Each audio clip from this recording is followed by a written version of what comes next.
What's that? You want to be scared? Come with me.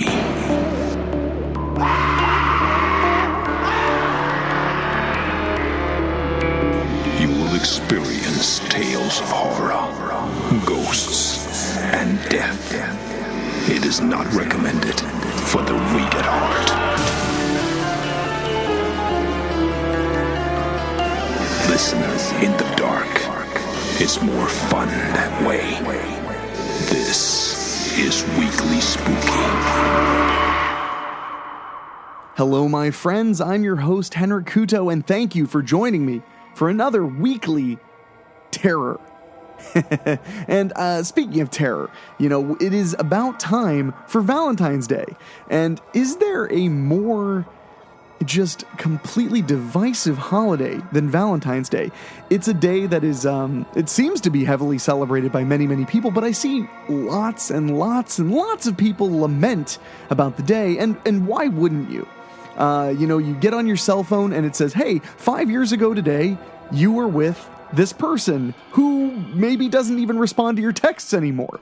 That can, make you sore. And then, of course, in the more extreme, less millennial examples, there are people who have lost those they love, and we all deal with loss in different ways.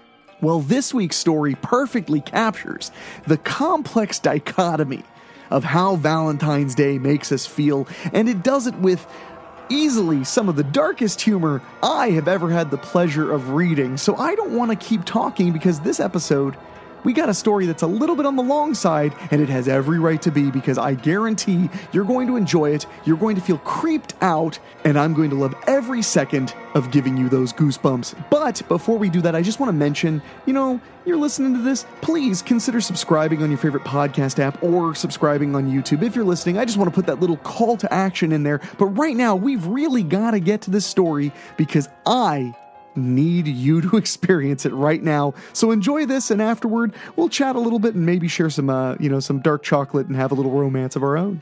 Debbie, Deborah by Shane Migliavacca. The cat thinks I'm fucking nuts.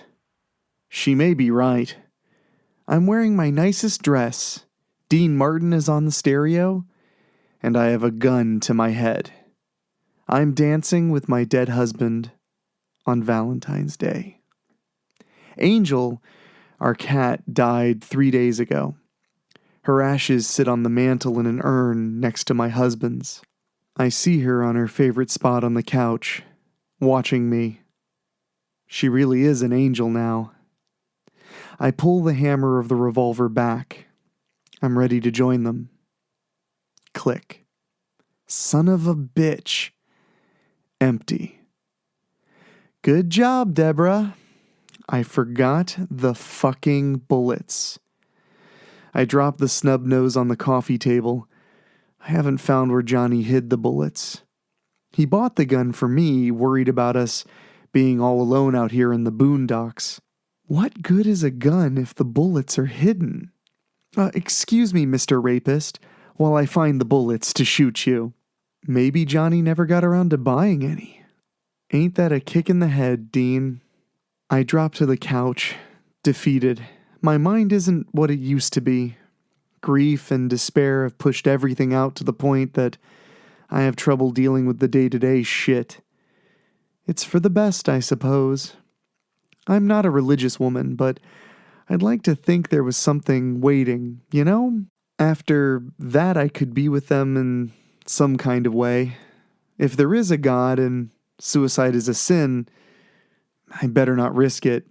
Being sent to hell, I'd never see them again. If you ask me, this is hell. This world. Johnny, my Johnny, I miss that lopsided grin of yours. The way your stubble felt when you kissed me. How your hair fell across your eyes when you woke up. The touch of your coarse hands on my shoulders. Gone. All gone. 5.5 years ago, a drunk driver named Dave Robbins. Johnny had been on his way home from work when the bastard ran a red light and struck Johnny's car. I still remember the trooper showing up at work. He stood there in his uniform, looking so out of place. His words were unintelligible as my heart pounded in my ears. They gave that man 10 years in prison. 10 fucking years! He took away our future, and they gave him 10 years. He got out in 4 for good behavior. Good fucking behavior. I dreamed about killing him for so long. How I'd do it, how I'd drag it out, make him suffer. I'd even toyed with the idea of killing his family in front of him. But no, there was Angel to think of. The cat, a housewarming present from Johnny, got me through that first grim year. She was there for me when I got home from another dreary day at work, happy to see me, purring her feline heart out. She was such a tiny little thing when he surprised me with her. She hid under the couch for the first couple of days until one night I sat on the couch watching the evening news, waiting for Johnny to come home from work. I felt something small and warm curl up next to me. Now she's gone too. I'm left all alone in this house that used to represent our future together. A house that's become a tomb. The house was so empty and vast when I'd come home from the vet carrying little Angel's ashes in a small container. Nobody there to greet me at the door. I dread the thought of coming home after a day at work to this empty, godforsaken place. But I'll have to. I took a couple sick days, told Emily I had a bug. They don't need to know the real reason. Most of them look at me with some sort of pity, walking on eggshells around me. The others treat me as if this sickness in my heart can simply be sent away, that I should get over it and move on. There is no moving on. I could take some medication, I guess, something to help me, at the cost of this hornet's nest of pain in my stomach, the pain that helps me remember them, that keeps them in my thoughts. Would I lose their memory in a haze of medication? The record ends. I stare at the snub nose. I should really find those bullets. There's other ways I could do it. Pills, sure, or that old razor blade in the bathtub bit. Those are easy enough, I suppose. Hanging myself is off the table. I can't tie knots for shit. Besides, some idiot might think I was trying to get off and died by accident. Shit. Fuck it. The phone rings. I pick it up, looking at the number. It's Catherine Wade from work, probably checking up on me. Hello, Cat. How are you feeling, Trooper? She answers in her unbearably cheery voice. I lie. Oh, okay, just a bit of a bug. You need anything? No, I'm fine, thanks. I want to hate her for caring. But damn it, I just can't. The phone crackles with static. Aren't you forgetting something, Deb? Another voice asks. Cat? You there? I can hear something metallic on the other end. Have you checked the basement? Who is this? I ask, my voice trembling, but no answer. God damn it, who is this? Are you okay, Deb? Cat asks, sounding a bit shaken. Yeah, just this bug. I think I need a nap. Before she can finish saying goodbye, I hang up. What just happened? I'm not even sure. I take a deep breath. I get off the couch. Maybe I should just go buy some fucking bullets. Looking out the window, I see I'm not going out anywhere today. The snow is coming down in a heavy white blanket. Frustrated, I turn the TV on. They're calling it the Valentine's Day blizzard, the weatherman proclaimed, as if he was a proud father praising his golden child. These cocksuckers really piss me off in how much they get off on bad weather. I think they get hard over delivering bad news. Expect record snowfalls. Expect me not to give a fuck, I say, wishing about now the gun was loaded so I could shoot the TV. I never hated anybody till Johnny died. Now I can't stand anyone, most of all myself. The smiling weatherman is replaced by a nicely dressed Chinese woman. The day's other big story, All but one of the escaped convicts have been captured. Police gather round an overturned prison bus in a ditch as the anchorwoman goes over the details. Police are still searching for Charles Lee Andrew, convicted serial killer and rapist. He's considered highly dangerous should you spot him. Why do these assholes always have 3 names? Is it a serial killer thing? They linger on his face. He's handsome enough except for the scar over his left eye. Crazy burns hot in those eyes. Even in a photograph you can feel his stare just penetrating your soul. Bored, I walk out to the kitchen.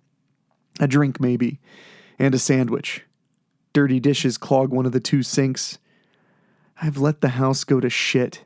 Haven't felt like cleaning since the cat died. I pour myself a glass of brandy and make a roast beef sandwich. I hold a stainless steel knife in my hands, catching my reflection on the blade.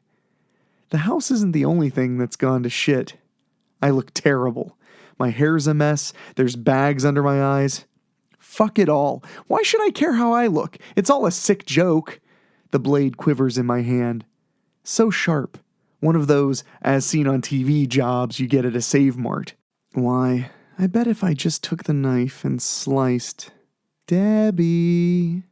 A sweet sing-song voice echoes out from the living room. The TV? Has to be. A coincidence. Deb. The voice giggles. Who's there? I call out, feeling a bit embarrassed because it's most likely the TV. I grip the knife, stepping into the short hallway. I walk towards the living room. I can hear a soap opera on the TV. I stop and listen. Under the din of dialogue from the TV, I hear the wind outside, the tick-tick sound of snow and freezing rain against the windows. And then... floorboards creaking with the unmistakable sound of someone walking over them. Debbie, the voice giggles again. Come and find me. I storm into the living room, ready to confront the weirdo intruder. You picked the wrong fucking time. Empty. I switch the TV off and I listen again. Maybe my mind finally has hitched a ride to Crazy Town.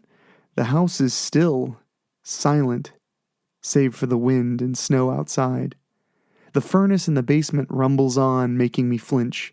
I laugh like a maniac. Tears sting my eyes as laughter gives way to crying. I really have fucking flipped out. Wiping them away, I see them there, reflected in the black of the TV screen. Watching me from the hall, darting away before I can turn. Scrambling to my feet, I grab the empty gun and give chase. I can hear them upstairs. Yesterday, upon the stair, I met a man who wasn't there. He wasn't there again today. Oh, how I wish he'd go away. The voice sang out from somewhere upstairs. I know that poem. From a long time ago, when I was a little girl. I creep up the stairs. No easy feat since they're creaky as hell. A door slams shut somewhere upstairs. How the hell did they get in? I didn't hear anything. Everything is locked. I didn't forget something, right? With a knife in one hand and an empty gun in the other, maybe I can scare the living crap out of them. Yeah, right. Why am I scared? I was thinking about ending my life moments ago. No, it's not death that frightens me. It's what could happen in place of that. Rape, being maimed, being paralyzed, a coma. Those things frighten me. A living hell I can't escape. I search the upstairs trying to look as badass as possible with an empty gun. That's when it hits me.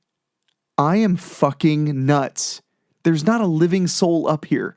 I search every room, every nook, every cranny, under the beds, in the closets. Not a sign of anybody being here other than me. Nothing out of place, nothing touched.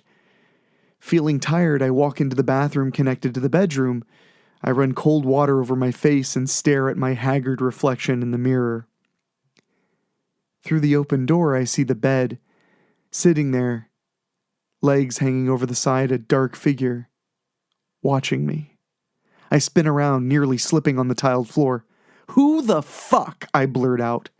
The dark, featureless figure, almost an outline of a young woman, its long hair and pigtails, hang down on black shoulders. It tilts its head and waves. "Hey, Debbie, long time no see." I gawk at it for a few minutes, speechless. There's something about this thing, this girl, that seems familiar. Something's been buzzing around the back of my head all day, wanting to get out. Is this it? I should feel scared, yet I don't. I feel oddly reassured.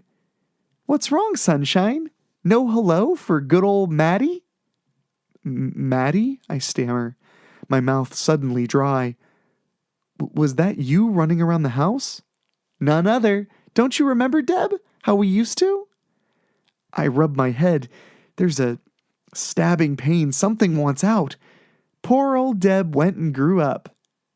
It's a delusion, that's all. I walk out of the bathroom waving my arms about. "Go away! You're a figment of my deteriorating mental state. You're not real." Good old Maddie slides off the bed, sauntering towards me. "Not real?" She pokes me with an ebony finger. "That real enough for you?" I flinch as I involuntarily back up. "You made me." Poor little Deb. Her parents always fighting. Nobody at school likes her. She reads too much. She's too much of a tomboy. Boo-hoo. Maddie mocks me, making a tearful face. Somebody needed a friend, and Maddie got the call. Her voice suddenly changes, becoming cold. Until somebody tossed me aside. Maddie backs away from me, her gaze locked on me. But I didn't go away. Couldn't. That figure in the corner of your eye, that shadow in the dark room, that was me. She does a little jig. You can't kill yourself, Deb. I won't let you. If I made you, I can unmake you. I grab a small ceramic statue on the dresser and throw it at this Maddie. It bounces off her head when I expected it to pass right through. Ow! She hollers, the manic joyfulness gone from her voice. Bitch! She runs out of the bedroom holding her head. I can hear her feet on the stairs as she goes down. Looking down at the plush royal blue carpet, I see a trail of crimson. Blood. I follow Maddie's blood downstairs to the kitchen. Bloody handprints on the door frame welcome me as I enter. Maddie is bent over the sink, washing the blood off of her forehead with a wet towel. Fuck you, Deb. You always did have a temper. She turned to glare at me, a gash of bright crimson and her black forehead. She holds the wet towel to it as she finishes off my glass of brandy, leaving behind bloody fingerprints on the glass. I'm sorry, I think. You can feel pain? Well, no, duh. Of course I can feel pain. She pours herself more brandy, gulping it down in one go. This is some good shit, by the way. Got any bandages? I go to the downstairs bathroom, grabbing some bandages from the medicine cabinet. When I come back, Maddie and her bloodstains are gone. Suddenly, I feel lightheaded. My head is buzzing. I take more aspirin than the recommended dosage. Lying down on the couch, I feel as if I'm melting into it, becoming one with the upholstery. I wake up sometime later. The sun is low in the sky. Snow still falling, but not as heavy as before. My head feels better now. Maybe that was all a dream. The snub nose sits on the coffee table next to the knife. I'd left those upstairs. Yes, it was all a dream. I'd just fallen asleep on the couch and dreamed the whole damn thing. A fever dream. The floorboards upstairs creak, and my heart skips a beat. This is an old house, it's just settling, that's all. I pick up the gun, still no bullets. That hasn't changed. What also hasn't changed is it's still fucking Valentine's Day. Why couldn't I have just slept through the rest of it, instead of the day that won't end? Dragging on, not letting me forget what I've lost. I remember one Valentine's Day. Johnny made his specialty for dinner. Spaghetti and salad. We watched an old western on the TV, something starring the guy that played Superman's dad. It had been an exhausting week for both of us, and we fell asleep on the couch halfway through the film, my head on his shoulder. The holiday didn't end up in a moment of passion. It ended in a moment of mundane tenderness. And I wouldn't trade it for anything. A knock at the front door startles me out of my fond memory. I wait, holding my breath. Perhaps it was just a noise and not somebody at the door. Some snow falling off the roof or the like. Then another knock comes, ruining my fabrication, followed rapidly by a third. "Hello?" a man asks from the other side of the door. "Is anybody there?" "Don't answer it," Maddie says, dropping into the recliner in the corner, the chair's old springs straining from the sudden weight. "Fuck me," I blurted out in surprise. "Where did you come from?" I notice her features have become more defined now, the darkness lessening somewhat. Her head no longer has a bandage, nor a bloody gash. "I've been hovering about, sleepyhead." She tilts the recliner back. "You know you talk in your sleep?" Maddie looks up at the ceiling. "Who's Rex?" Johnny used to kid me about talking in my sleep. Rex, why does that name seem familiar? "Hello?" The knocking at the door becomes more aggressive. "I can hear you in there. Please come to the door." The man pauses. His voice sounds strained. "I need help." I pick up the empty gun, holding it like a magical charm capable of warding off evil as I approach the front door. I look through the peephole at the man outside. He stands on the porch, a desperate look etched on his face. His hair looks recently shaved off, and he's wearing snow-covered clothes and a Band-Aid on his forehead over his left eye. The man looked over his shoulder anxiously before turning back to the door. "Please, you have to hurry," the man pleads as he knocks again. I reach for the deadbolt. "I wouldn't do it," Maddie warns me. "Shush." I turn the lock on the door, only partly convinced there's really someone out there and it's not another delusion. I pull open the door a little, peeking through the crack at this unwelcome stranger. His clothes look ill-fitting, a size or two too big for his frame. Behind him I notice his tracks through the ankle-deep snow. "Yes?" "You took long enough," the man grumbles. "Excuse me?" The man shivers, looking around. I'm freezing out here. Can I come in?" Can I trust him? Should I? What are you doing way out here in a storm? Suddenly, violently, he pushes the door open, knocking me to the floor. I land hard on my back. The air pushes out of my lungs, the empty gun sliding across the floor. "I don't have time for your shit," he angrily screams as he slams the door shut. Gasping for air, I try to get to my feet, get a weapon. It's no use. The man pushes me to the floor with a snow-covered boot. "Is there anyone here? Are you alone?" His head darts back and forth as he takes in the room. He gives me another love tap from his booted foot. Before retrieving the gun from the floor, he checks the cylinder, laughing. "What were you gonna do, wave this around and use harsh language to scare me?" Maddie slides up behind him. "Told you not to let him in." "I didn't let him in," I managed, able to breathe again. The man looks around, perplexed. "The fuck you talking about, lady?" "What do you want?" I ask. "I don't have any money." "Oh, we'll see about that." He pulls me up, dragging me to the couch. Both our eyes go to the knife on the coffee table before meeting again. He hurls me into the couch. When I manage to sit up, he hits me in the face. Hard. Hard enough that the world goes black. When my eyes open again, the man stands over me, the knife in his hand. "Just what the hell were you up to here?" He leans forward, giving me a good view of the knife. "I'll ask you again. Is there anybody else here?" I shake my head, noticing I've been tied to a dining room chair in the living room.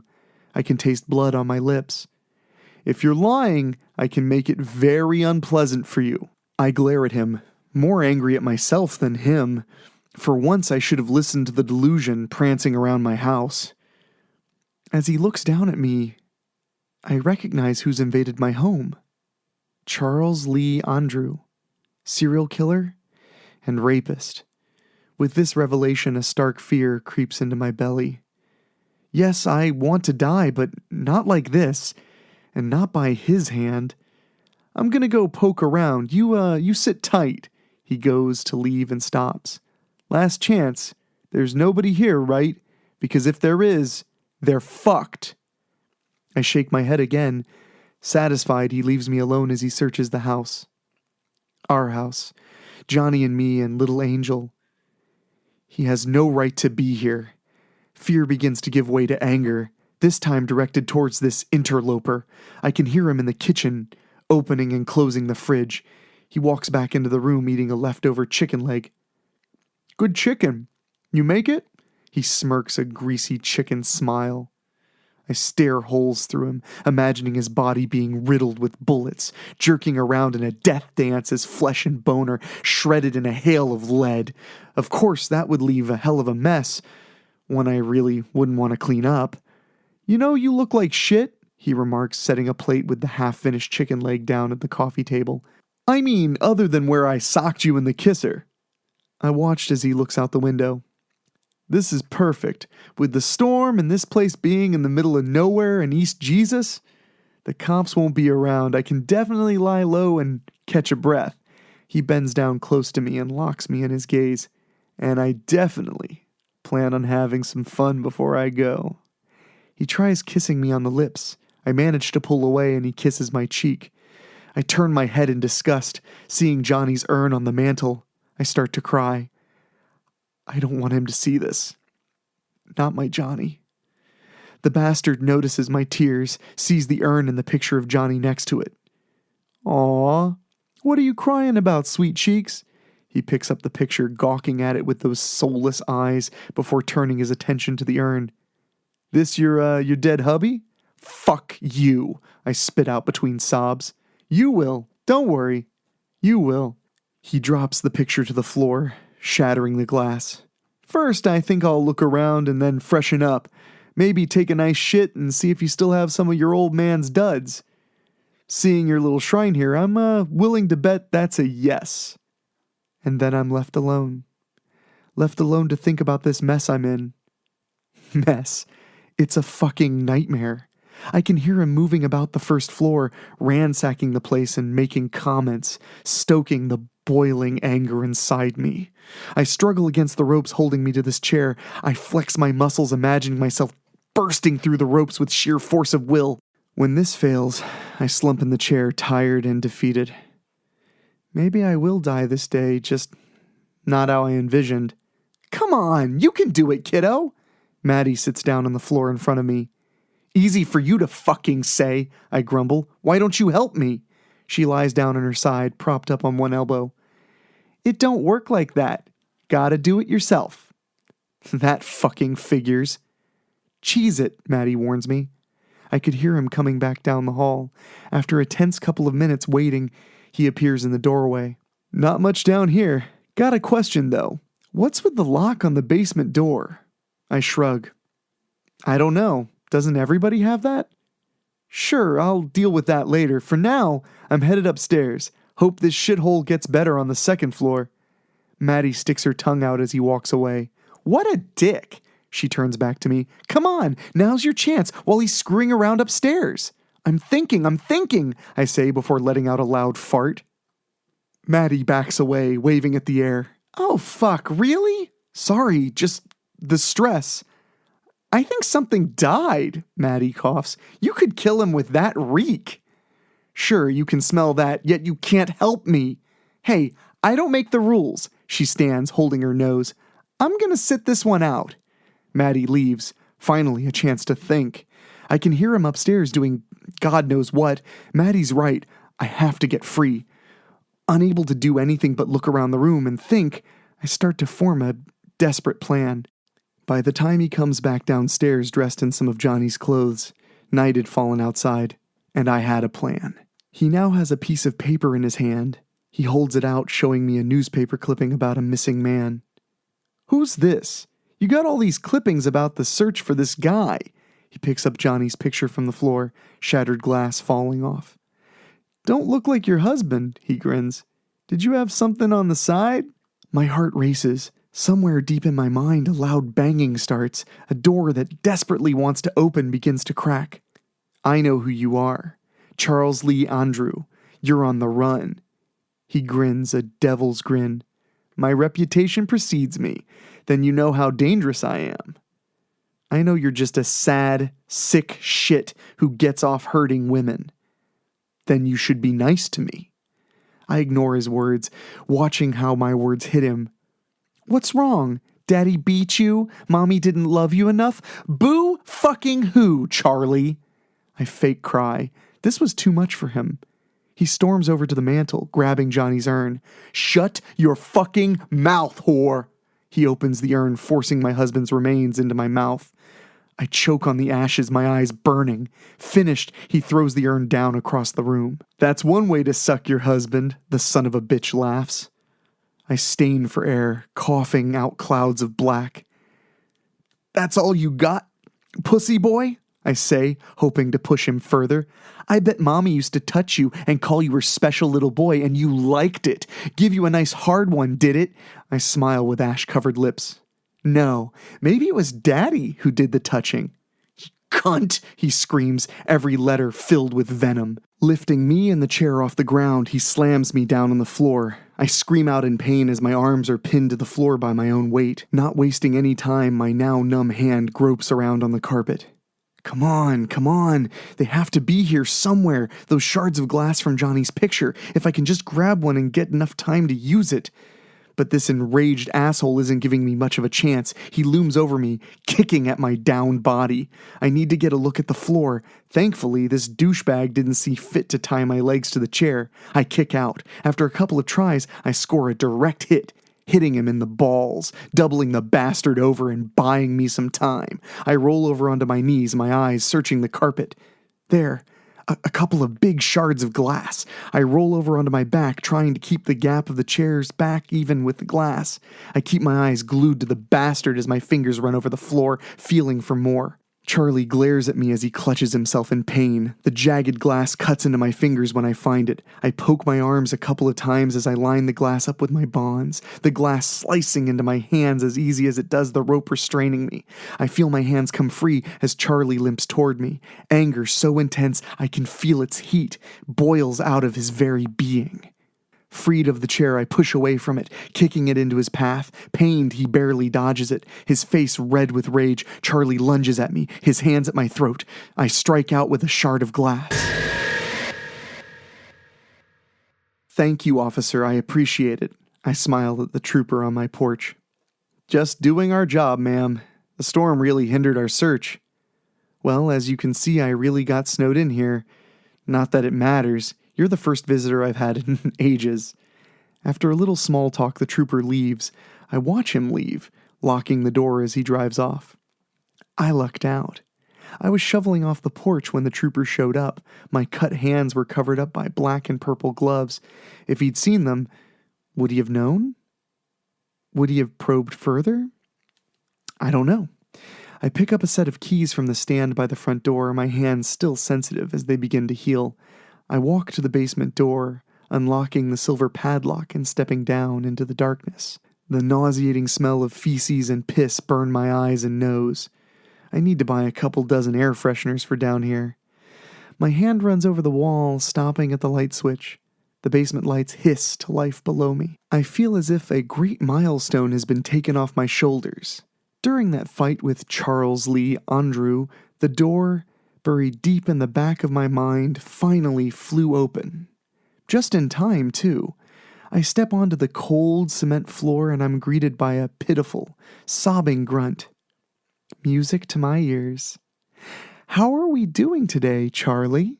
Chained to a wall in a pair of stained briefs, my new pet groans into his cloth gag, his bare chest and back a map of scars and bruises. I wheel out my tray of toys, selecting a nasty-looking box cutter. Are we ready for playtime?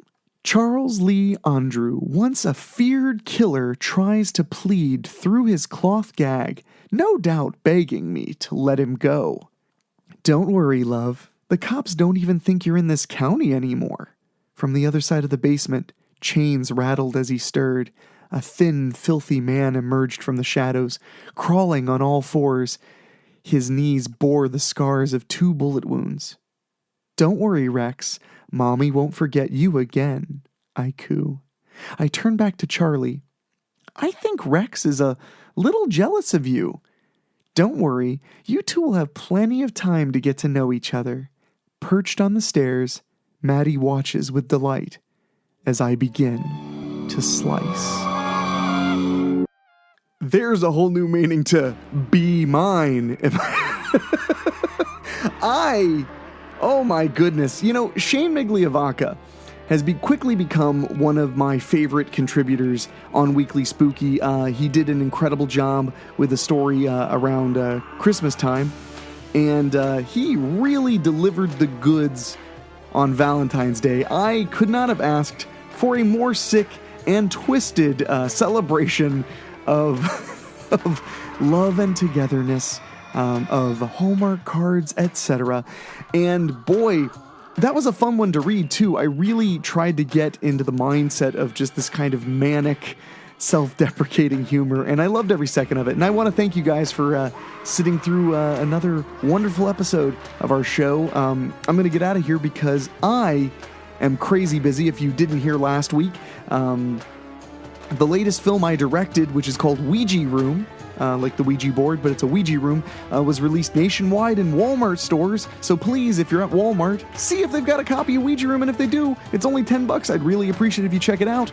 But yeah, I've been insanely busy getting ready for that, but I wanted to, well, first of all, I didn't just want to, stop in and give you guys a good story. I have to, because I am in this for the long haul. Every single goddamn week, I am giving you a piece of Halloween spooky, and that is just the way it's going to be. I am sorry, but I am dedicated, and when I say I'll do something, I do it. So anyway, but I am getting a little loopy. It is really late at night. I creeped myself out and made myself laugh really hard with this story, and I hope I made you laugh really hard too. I hope I gave you some creeps. And we'll be back next week for another scary story. And I hope to have you here listening with me. So until next time, for myself, for our producer Dan Wilder, for our wonderful composer Ray Mattis, and for our podcast boosters Craig Cohen, Kevin Fry, and Jason Lindberg, we'll see you next time. Talk at you later. Thank you for listening. Make sure to find your way back next week. But for now, you're safe. Trust me.